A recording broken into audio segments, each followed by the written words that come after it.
దక్షిణ భారతదేశ science fair 2026కు రంగం సిద్ధమైంది.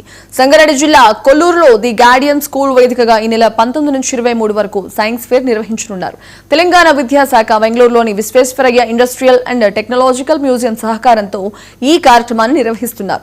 పలు రాష్ట్రాలతో పాటు కేంద్ర పాలిత ప్రాంతాల నుంచి 9th, 10th class students, teachers ఈ ఫెయిర్ లో పాల్గొననున్నారు. ఇండియా సైన్స్ ఫెయిర్ 2026 మన తెలంగాణలో రాష్ట్రానికి అనేటువంటిది ఈసారి అవకాశం అనేటువంటిది రావడం జరిగింది. ఇది మన సంగారెడ్డి జిల్లాకి రావడం అనేటువంటిది ఇంకా ఒక పెద్ద అదృష్టంగా మేమంతా కూడా భావిస్తూ ఉన్నాం. ప్రతి 6 సంవత్సరాలకు ఒకసారి రొటేషన్ పద్ధతిలో మన రాష్ట్రానికి అనేటువంటిది ఈ సదరన్ ఇండియా సైన్స్ ఫెయిర్ అనేటువంటిది రావడం జరుగుతూ ఉంది. మరి వచ్చినప్పటికీ ఏ జిల్లాకు వెళ్తాదో అనేటువంటిది తెలియదు. కానీ ఈసారి మనకు సంగారెడ్డికి రావడం అనేటువంటిది ఒక ఛాలెంజింగ్గా మేమంతా కూడా తీసుకొని మరి దాదాపుగా గ్రాండ్గా మరి సక్సెస్ చేసే విధంగా అన్ని చర్యలు అనేటువంటిది తీసుకోవడం జరుగుతూ ఉంది.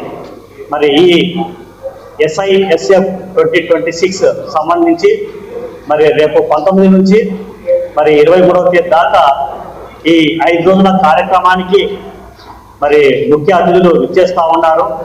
రాష్ట్ర మంత్రులు, వారితో పాటు మరి సెక్రటరీ ఎడ్యుకేషన్, అదేవిధంగా director of school education, SCR director, జిల్లా కలెక్టర్ గారి ఆధ్వర్యంలో ఇది ఇనాగ్రేషన్ అనేటువంటిది జరుగుతూ ఉంది. ఇందుకు సంబంధించి 6 రాష్ట్రాల నుంచి కర్ణాటక, తమిళనాడు, కేరళ, పాండిచేరి, ఆంధ్రప్రదేశ్, తెలంగాణ నుంచి దాదాపుగా రాష్ట్ర స్థాయిలో ఆల్రెడీ సెలెక్ట్ అయినటువంటి ఎగ్జిబిట్స్ 210 ఉన్నాయి. వాటన్నిటిని కూడా మరి రేపు ఈ సదరన్ ఇండియా సైన్స్ ఫెయిర్ లో వాళ్ళంతా కూడా పాల్గొంటూ ఉన్నారు. కాబట్టి ఈ 6 రోజుల ప్రదర్శన మీ అందరి సహాయ సహకారాలతో తెలంగాణ రాష్ట్రానికి వచ్చిన అవకాశాన్ని మనం సద్వినియోగం చేసుకొని ప్రింట్ అండ్ ఎలక్ట్రానిక్ మీడియా మిత్రులు అందరూ కూడా ఏదో చిన్న పొరపాటు జరిగినా కూడా పెద్ద మనసులో క్షమిస్తారని మిమ్మల్ని అందరూ మరొకసారి వైడ్ పబ్లిసిటీ చేయాల్సిందిగా కోరుతున్నాను. అదేవిధంగా చాలా మంది ఒకటేసారి వస్తే 10,000 మంది వస్తే కూడా ఇబ్బంది అవుతాయి. కాబట్టి ఏ రోజు ఎవరెవరు వస్తున్నారు అందరూ చూస్తున్నాం. అదే రోజు సాయంత్రం కూడా ప్రతిరోజు కూడా ఏ టాక్ విత్ సైంటిస్ట్ అన్న ప్రోగ్రామ్ కూడా ఆర్గనైజ్ చేయడం జరుగుతుంది. వచ్చిన స్టూడెంట్స్ అందరూ కూడా ఈవినింగ్ 5 to 6 కల్చరల్ ప్రోగ్రామ్స్ కూడా ఉంటాయి.